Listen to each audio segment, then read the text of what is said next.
창세기 어느 강의 아브라함과 함께 떠나는 복여행 31번째 시간을 여러분과 함께 나누도록 하겠습니다. 오늘은 창세기 35장 말씀을 가지고 우리 함께 은혜를 나누고자 합니다.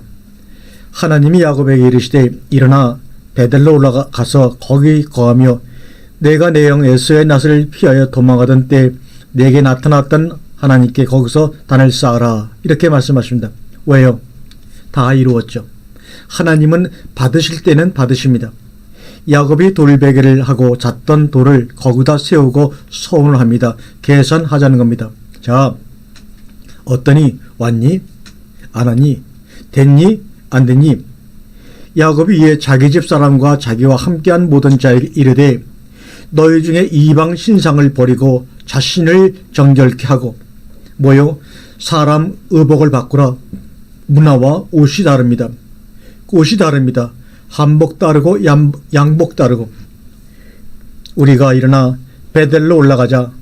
나의 환난 날에 내게 응답하시며 나의 가는 길에서 나와 함께 하신 하나님께 내가 거기서 단을 쌓으려 하노라. 이제야 각오의 하나님이 됩니다. 얼마나 늦는지 모릅니다. 많이 기다려야 되고 그리고 그것은 스스로 깨달아야 되죠. 설령 하나님의 말씀이 있다 할지라도 그 사람이 깨달을 때 그가 되기 이전에는 못 깨닫습니다. 주님도 제자들한테 내가 너희에게 할 말이 많지만 지금은 너희가 감당치 못할 것이다. 그러니까 말씀을 깨달을 때까지 기다려야 됩니다. 우리말에 깨닫는다는 말이 뭔 말인 줄 아십니까? 닭이 깰 때입니다. 닭이 깰 때가 언제죠? 동틀 때죠. 꼭욕하고 울 때가 깨달의 의미입니다. 베드로가 닭이 오니 말씀이 생각납니다. 9절 보십시오. 야곱이 밧담 아라에서 돌아오매 하나님이 다시 야곱에게 나타나사 그에게 복을 주시고 그에게 이르시되 내 이름을 야곱이다마는 내 이름을 다시는 야곱이라 부르지 않겠고 이스라엘이라 내 이름이 되리라. 복을 주시고 무슨 복을 주셨습니까? 이름의 복을 주셨습니다. 11절에 보면 그에게 이르시되 나는 전능한 하나님이라. 생육하며 번성하라. 국민과 많은 국민이 내게서 나고 왕들이 내 허리에서 나오리라. 내가 아브라함과 이삭에게 준 땅을 내게 주고 내가 내 후손에게도 그 땅을 주리라 하시고 땅의 약속, 이름 곧 약속의 땅, 약속의 하나님이 그와 말씀하시던 곳에서 그를 떠나 올라가시는지라. 거기다가 돌기둥을 세우고 그 위에 전제물을 붓고 또 그 위에 기름을 붓고. 하나님이 자기와 말씀하시던 곳의 이름을 뭐라고 했습니까? 베델이라. 그리고 드디어 베들레헴 길로 가는 중에 베냐민을 낳고 라헬이 죽습니다. 그래서 그 막벨라 굴에는 다 있는데 그 요셉이 없고 라헬이 없는 겁니다.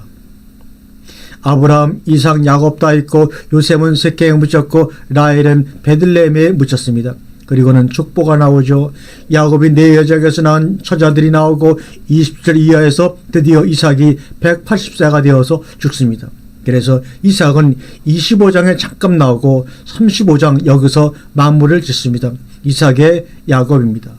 이삭에게 약속하신 리브가에게 약속하신 그리고 36장은 에돔 족속의 족보입니다.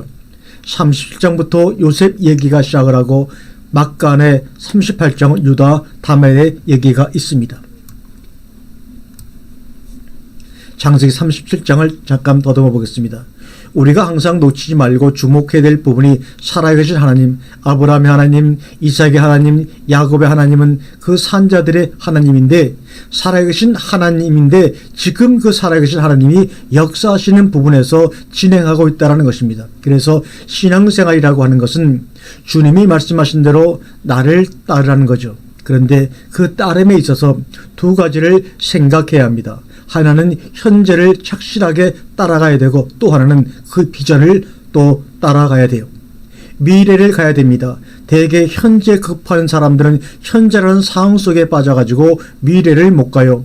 미래를 보면서 가야 현재를 제대로 갈 수 있다는 거예요. 현재 상황 속에 빠지게 되면 그 현재라고 하는 함정에 빠져서 그것조차도 제대로 해내지 못하는 그런 당황 속에 빠지게 됩니다. 그게 무슨 말이냐면 그 현재에 너무 집착하고 현재에 너무 여유가 있으면 안 돼요. 현재와 미래를 나누어서 미래를 보면서 현재를 갈 수 있는 그런 안목이 필요합니다. 그래야 현재 속에서 너덜거리는 그런 누더기를 떨쳐버리고 미래로 나아갈 수 있다는 겁니다. 대개 신앙생활을 하는 것을 보면 현재에 집착하고 거기에 빠져 있는 사람들이 쓸데없는 일에 노닥거리고 있는 것을 봅니다. 구약에서도 그런 사건들이 많이 나옵니다만 믿음이라고 하는 것은 현재를 인정하고 미래를 내다보는 겁니다. 현재를 인정한다라고 하는 것은 현재를 통해서 미래를 내다볼 수 있게 해주는 겁니다.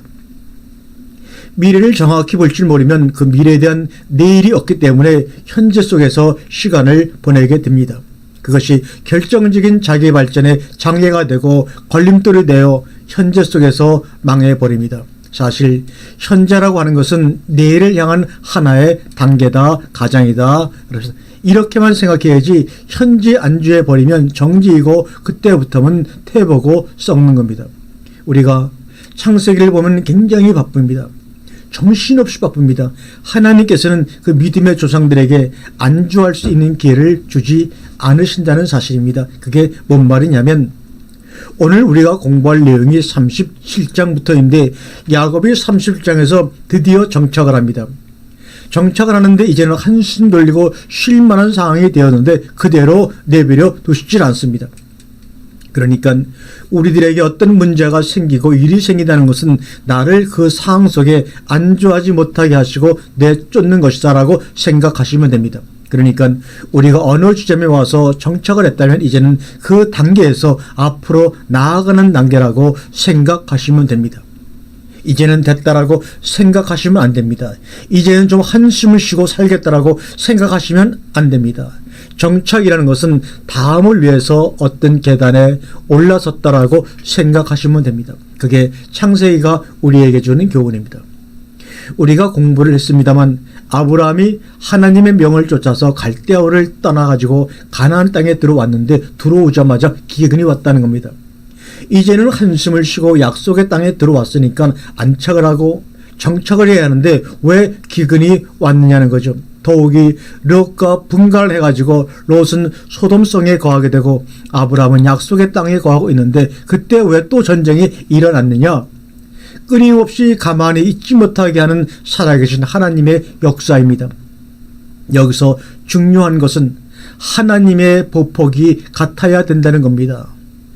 현재 속에서 보폭이 같아야 되고 미래를 내다보는 안목의 보폭도 같아야 됩니다. 그러니까 왜 자꾸 자기 생각을 버리라는 이유가 무엇인가 하면 자기 생각은 언제나 안주이기 때문입니다. 인간이라고 하는 것은 그게 바로 죄악상입니다. 노아 시대가 왜 망했느냐면 먹고 마시고 시집가고 장가가고 그냥 그 육적인 삶의 틀 속에 안주해 버렸다는 것입니다. 소돔성 역시 마찬가지입니다. 비전이 없다는 거죠. 그렇기 때문에 죄를 짓는 겁니다. 비전이라는 것은 현재 속에서 우리를 끌어내리는 겁니다. 그런데 거기에 절대 중요한 것은 하나님의 보폭과 맞추라는 겁니다. 대개 성경을 보면 재미있는 것이 하나님의 현재적 섭리가 있고 미래적 비전이 있습니다. 그런데 현재적 섭리의 의미를 모르고 사건 속에 빠져 있다든지 미래적 비전적인 그런 사건들이 일어나는데도 그 비전의 뜻이 무엇인지 모르고 그냥 사건 속에서 휘말려 살아가는 그런 광경들을 볼 수가 있습니다. 그건 뭐냐면 육적인 생활과 그 생활의 사고방식과 패턴만 있지 철학이 없다는 것입니다.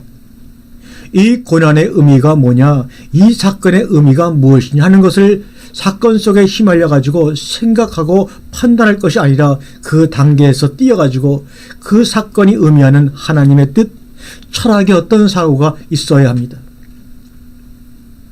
그래서 어려운 일이면 어려운 일대로, 안 주면 안 주는 대로 흔히 잘못 판단하기 쉬운 것이 뭐냐면 하나님께서 나를 사랑하시고 축복하셔서 이 부유함과 평안함을 누릴 수 있게 해주셨다라고 해석해 버리는, 그런데 사실 살아계신 하나님의 역사, 철학적인 관점에서 볼 때는 우리에게 안주와 평안함을 주셨다는 것은 저주로 가야 됩니다. 중요한 것은 그 상황 속에서 벗어나는 것입니다. 이것이 발전하는 사람입니다. 그러니까 우리가 그것을 깨트리지 아니하면 하나님께서 깨트려 버리십니다. 왜 지금 야곱이 겨우 정착하려고 하는데 그 땅에 기근이 들었느냐 하는 것입니다. 야곱이 겨우 정착을 하려고 하는데 왜 요셉이 없어졌느냐 하는 겁니다. 하나님께서 약속하신 땅, 이건 틀림없는 사실입니다. 아브라함으로부터 이삭에게로 또 야곱 자신에게로 이 땅을 주리라 분명히 약속을 했습니다. 그러면 이제부터는 약속의 땅에 정착하게끔 해 주셔야 된다 그 말입니다. 내 초와 12아들이 그 땅에서 잘 먹고 잘 살아야 된다는 겁니다. 우리는 하나님의 약속을 그렇게 해석하고 있습니다. 당신이 그렇게 약속했으니까, 내게 복을 주리라고 했으니까 우리의 생각은 우리가 복을 받아야 되고 먹고 살 걱정 없이 살아야 된다는 것입니다. 그런데 하나님의 생각은 땅만 주었지 아무것도 없다는 겁니다.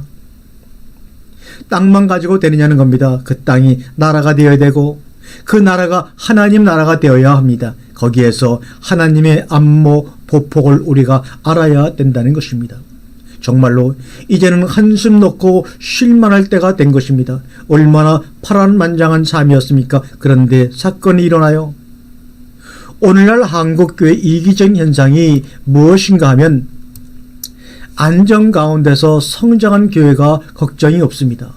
정치적인 단합도 없고 경제적인 어려움도 없고 또 민심의 어떤 대적이나 반감도 없고 문제거리가 하나도 없습니다. 그런데 보면 썩어 가는 일밖에 없는데, 그러고 보면 남는 것은 썩어버리고 가는 일밖에 없는데 이것을 어떻게 해석해야 되느냐는 겁니다. 축복으로 해석해야 될 것이냐, 아니면 하나님의 방치나 방관으로 봐야 될 것이냐. 우리 역시 마찬가지입니다. 개인 생활이나 단체 생활이나 곳간입니다. 창세기 1장을 통해서 끊임없이 나가시는 하나님, 그것이 우리의 철학이 되어서 정말 그 안주 속에서 벗어나려고 하는 시도가 중요합니다. 그러나 그 속에서 안주하면 이것이 나를 죽이는 것이라고 생각하면 됩니다. 나를 망하게 하는 것이라고, 내가 이 속에서 자고 있으면 안 된다라고 하는 각성이 필요합니다. 과연 그럴 사람이 몇이나 되겠냐는 겁니다. 그럴 때 우리는 하나님 앞에 무릎을 꿇어야 합니다. 하나님, 내가 영적으로 이렇게 잠자고 있어도 되는 겁니까? 우리에게 안정이 주어졌다면 무엇인가를 새로 시작해야 될 단계라고 생각하면 됩니다. 왜냐하면 그동안에 오늘을 이루기 위한 몸부림이었으니까, 그래서 오늘이 왔다면 오늘은 또 다른 새로운 것을 위한 시작으로 봐야 된다는 것입니다. 그래서 안정된 오늘은 새로운 내일을 위한 준비 기간으로 봐야 됩니다. 뭘 해야 될 것인가? 하나님, 이제 내가 뭘 해야 됩니까? 내가 해야 될 일이 무엇입니까? 하나님의 움직임이 있을 때까지 기다리고 주시하고 봐야 합니다. 그래서 31장은 비전이 있는 성경입니다. 그런데 참 성경이 재미있는 것은 그 37장에서 요셉의 꿈이 있고 38장에서 다말 사건이 일어납니다. 그런데 왜 37장 다음에 38장이 오느냐? 왜 37장 다음에 38장이 왔느냐?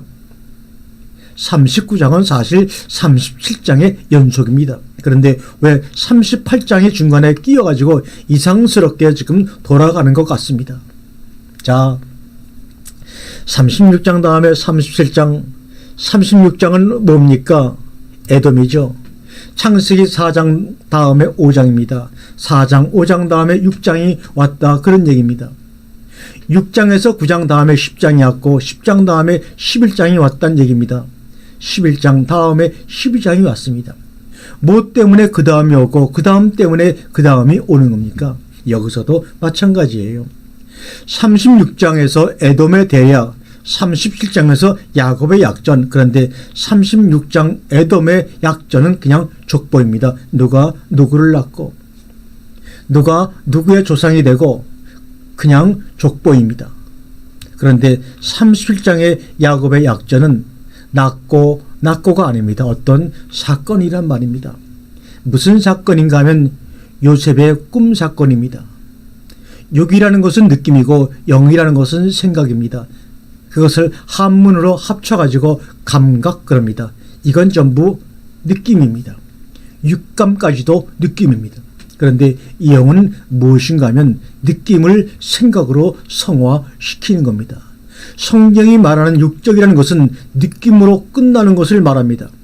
육감으로만 끝내버린다는 겁니다. 그래서 성경에서 육적이라고 하는 것이 뭐냐면 낳고 살다가 죽는 겁니다. 생각이 없어요. 그런데 야곱의 약자는 생각이 있습니다. 꿈이라고 하는 것은 생각이거든요. 37장 11절에 보면 그 형들은 시기하되 그 아비는 그 마음을 마음에 두었더라. 바로 이 차이점입니다. 형들은 시기하되 그냥 반응이 온 대로 반응하는 것. 그런데 야곱은 그 말을 마음에 두었더라 했습니다. 해와 달과 11별이니까 야곱도 자존심이 상하죠. 뭐냐는 겁니다. 뭡니까 그게? 꿈이라는 것이 두 가지가 있어요. 하나는 그냥 꾸고 지나가는 그런 꿈이 있고 하나는 말하는 꿈이 있습니다. 그런데 요셉은 여기서 말을 했다는 겁니다. 그 꿈이 하나님의 계시적 꿈이었다면 그 꿈을 말하는 요셉의 말은 하나님의 말씀입니다. 지금 그 말이 이루어지고 있거든요. 요셉의 생애를 우리가 잘 압니다만 중요한 것은 비전이 현실화되는 겁니다.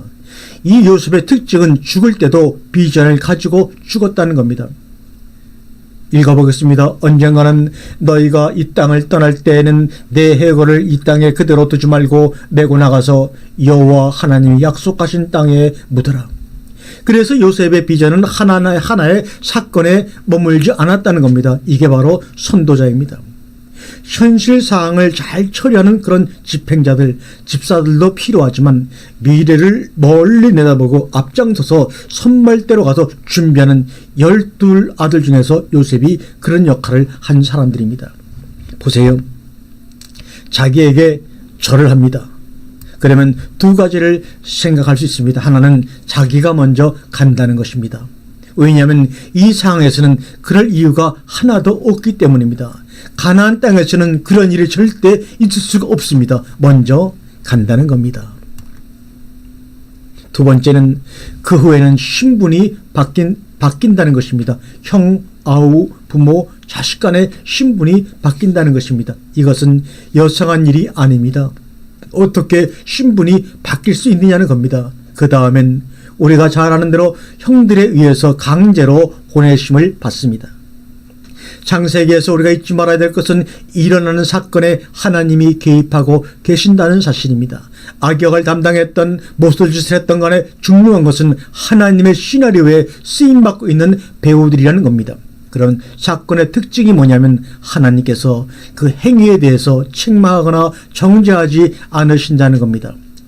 자기 역할을 다 했기 때문에 우리가 그런 것들을 어떻게 아느냐 하면 내가 욕심으로 하는 것은 내 일입니다. 그건 죄악입니다. 그런데 나는 그럴 생각도 없고 욕심도 없는데 어떤 사건 속에 휘말렸어요. 그래서 내가 휘말려 가지고 한 역을 담당한 것, 이런 것들은 내 의지로도 아니고 내 욕심, 내 목적 때문에가 아닙니다. 지금 일어나고 있는 사건들이 바로 그것입니다.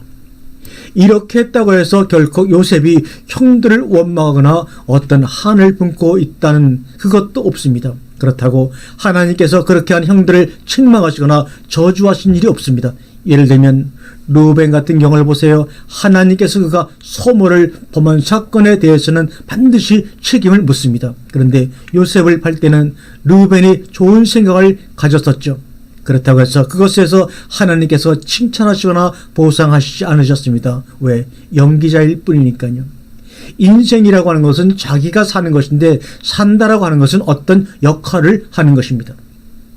그런데 각자에게 주어진 역할이 있습니다. 그것은 주어진 역할입니다. 그런데 그 주어진 역할이라고 하는 것이 일관성이 아닙니다. 무엇인가를 만들어 놓고 이루어 놓는 겁니다.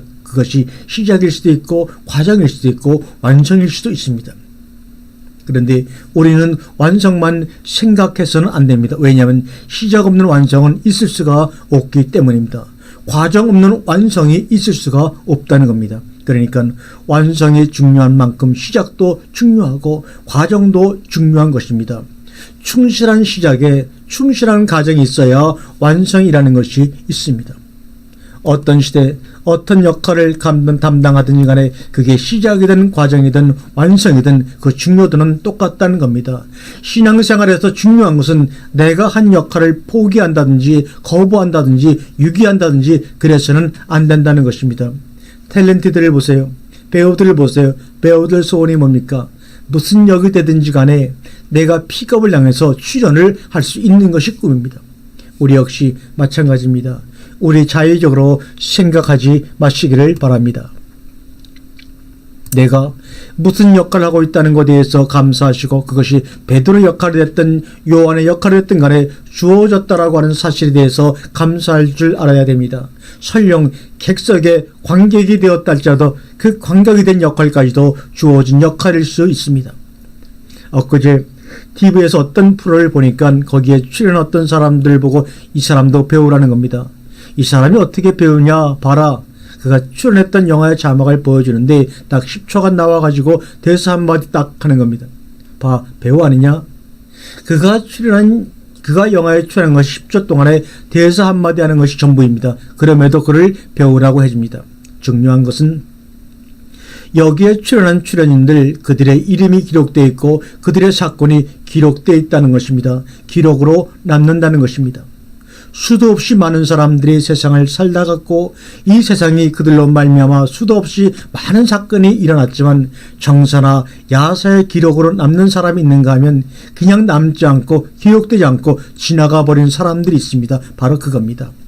사건 속에 빠지지 말아야 합니다. 사건의 의미를 파악하고 주어진 역할에 충실해야 합니다. 이것이 인생을 두 곱으로 재미있게 사는 법입니다. 그게 고달픈 일이고 짜증스러운 일이고 반복된 일, 지겨운 일 이렇게 생각하기보다는 왜 내게 이 역할이 주어졌을까?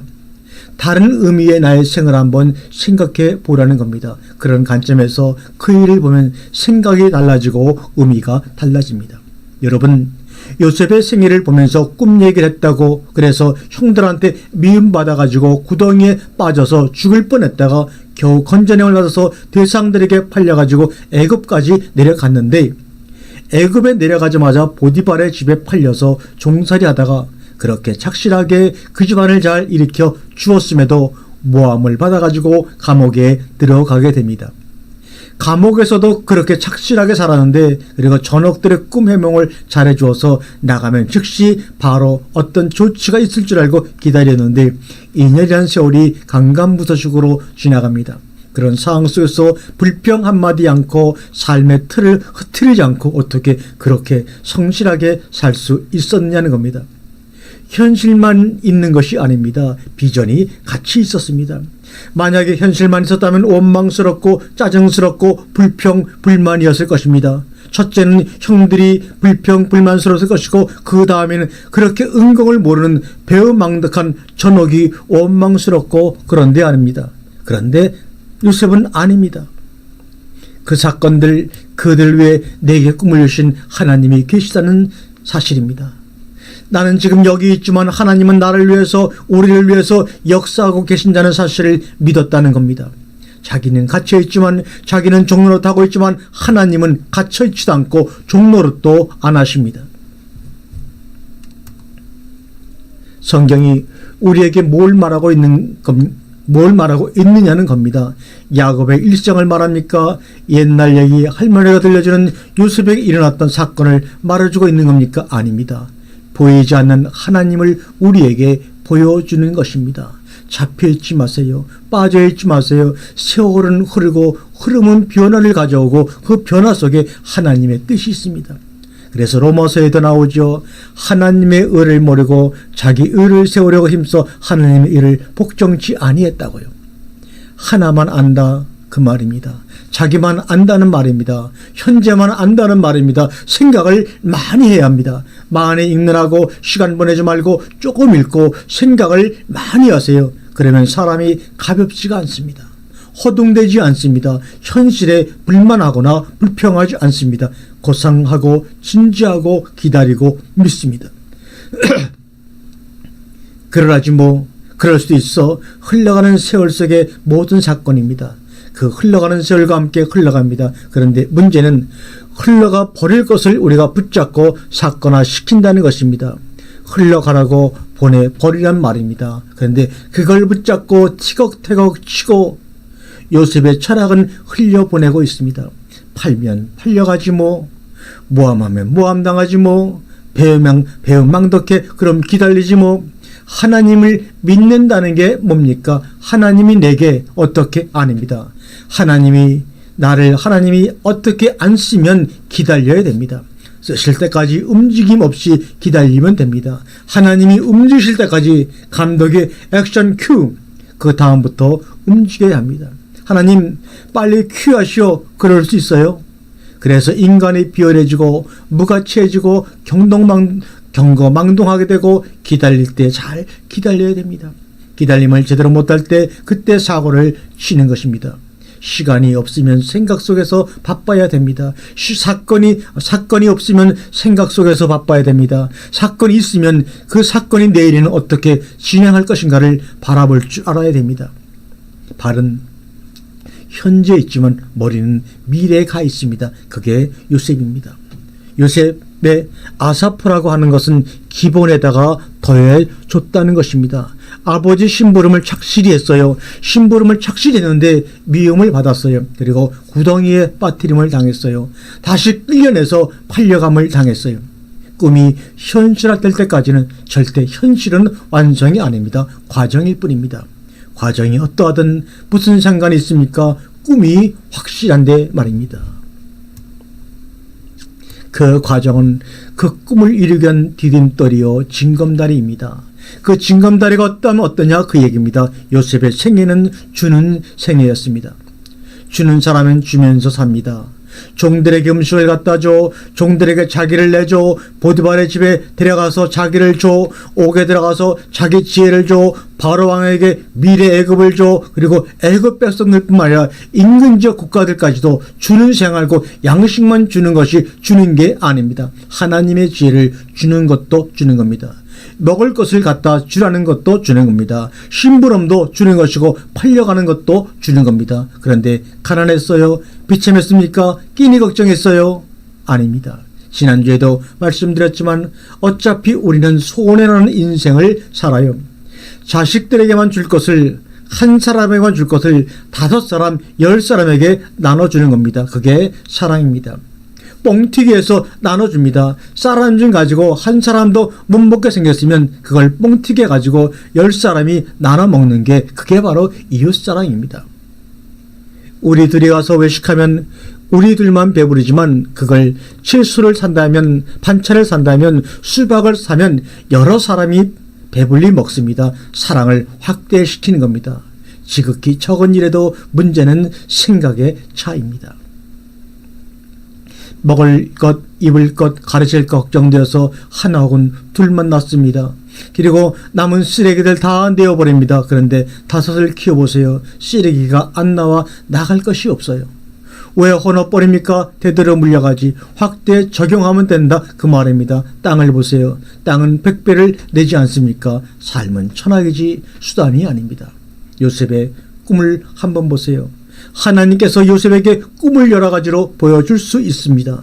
가나안 땅에 흉년이 들었어요. 그런데 애굽 땅에는 곡식이 많아서 우리 모든 식구들이 애굽 땅으로 이주를 해서 살게 될 것이라는 꿈을 보여줄 수도 있습니다. 그런데 왜 하필이면 미움받는 꿈을 꾸게 하셨느냐는 겁니다. 그 꿈을 안 꾸면 쫓아냅니까? 팔아먹습니까? 우리는 과정 속에 삽니다. 완성은 또 다른 새로운 시작이니까 어차피 뭘 보고 사느냐는 겁니다. 생각이 있는 사람들이 되시기를 간절히 권면합니다. 그 생각이 현실화되도록 하나의 주춧돌 역할을 하는 것, 그것이 오늘날 우리에게 주어진 하나님의 사명입니다. 요셉의 꿈, 그 꿈을 말하고 그 꿈을 가슴에 담고 그 꿈을 따라가는 여러분이 되시기를 주님의 이름으로 축원합니다. 성경을 보면 참 재미있는 것이 요셉은 죽지 않고 살아 있습니다. 그런데 재미있는 것은 야곱에게만 죽은 아들입니다. 그것이 무엇을 말하냐는 겁니다. 형제들이 다 알았어요. 요셉은 절대 죽지 않았다는 것을. 그런데 끝까지 누구만 죽은 줄 알았냐면 야곱만 죽은 줄 알았어요. 왜입니까? 요셉이 살아있다면 야곱이 그놈 안 찾아오겠습니까? 어떻게 하든 무슨 수를 써더라도 찾아옵니다. 애굽에 오락가락하면서 장사하는 대상들은 다 거의 똑같은 사람들입니다. 당신 우리 아들 어디다 팔았어? 예, 보트발 집에다 팔았습니다. 거기 가면 볼 수 있을 것입니다. 그러면 찾을 수 있습니다. 그러나 하나님은 야곱으로 하여금 요셉이 죽은 줄 알게 해서 못 찾게끔 차단시켜 버렸습니다. 그냥 흘릴 수 있는 사건입니까? 형들에게 있어서 요셉은 꿈에도 보기 싫은 존재입니다. 채색 옷 입고 아버지한테 사랑받는 것도 그렇고 그 꿈이라는 것은 더 보기 싫어요. 준 것도 없이 보기 싫은 겁니다. 그렇다고 차마 죽일 순 없어 아버지 몰래 팔아먹은 것입니다. 왜? 아버지가 그를 사랑하는 게 꼴보기 싫고 그를 비호하는 것이 꼴보기 싫어요. 요셉도 믿지만 아버지도 미운 겁니다. 그 마음을 누가 주셨냐? 하여튼 누가 죽이고 싶도록 미우면 미워하세요. 그게 형들의 미움일 수도 있습니다. 그런데 철이 좀 들고 보니까 말씀을 전할 때 기도하는 것과 안 하는 것이 어떻게 다른가를 좀 알게 됩니다. 밥솥에 아무리 불을 떼도 나중에 좀 뜸 들이는 불을 안 떼면 밥이 아닙니다. 잘 아시죠? 뜸이 들 때까지 불을 떼야 합니다. 사실 말씀을 전하는 사람들의 말씀의 내용이지만 주어진 그 말씀에 불을 떼서 먹을 만한 밥이 되도록까지 만드는 것이 무엇보다 중요합니다. 그러면 의지적으로 기도할 것이냐, 시킬 때까지 기다릴 것이냐. 목사들이 그런 것에 대해서 그것도 좀 깬 목사들, 뭔가 아는 목사들이 그런 생각을 해요. 뭐 내용 준비하기에 꽃다발 만들기에 급한 사람들은 그것까지 생각도 못하고 저는 그것을 어떻게 판단하고 규정 짓느냐면 내 마음의 양식이 되면 다른 사람에게도 뜸들어진 밥이 된다는 것을 압니다. 여러분, 사람이 죽으면 꼭 시체를 확인하게 되고 그 시체를 꼭 가족이 원하고 잘 아는 묘지에다가 장사를 지냅니다. 왜 그런 줄 아십니까? 죽었다는 사실을 확인하기 위해서 더 미련을 갖지 않게끔 하기 위해서입니다. 그런데 요셉은 짐승에게 물어 뜯겼다는 증거만 했지 요셉의 시체가 없습니다. 그런데 그 증거물이 조작된 것입니다. 그래서 요셉이 죽긴 죽은 것 같은데 묘지가 없습니다. 거기서 중요한 것은 죽은 아들 요셉이 야곱의 마음속에 살아있다는 겁니다. 그런데 차단시켜 놓고 있습니다. 여러분 같으면 어떻겠어요?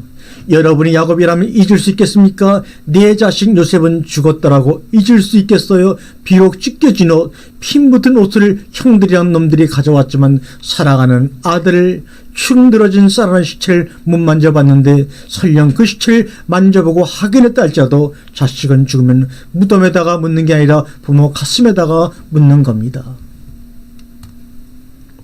요셉은 죽었는데 야곱의 가슴 속에는 살아 있습니다. 여러분, 그것 때문에 야곱이 애굽에 내려갑니다. 가족이 70명이 됐지만 야곱이 안 내려가는 이주가 이주하는 얘기입니다. 아닙니다. 그건 유학이고 피난입니다. 야곱이 내려가야 이주입니다.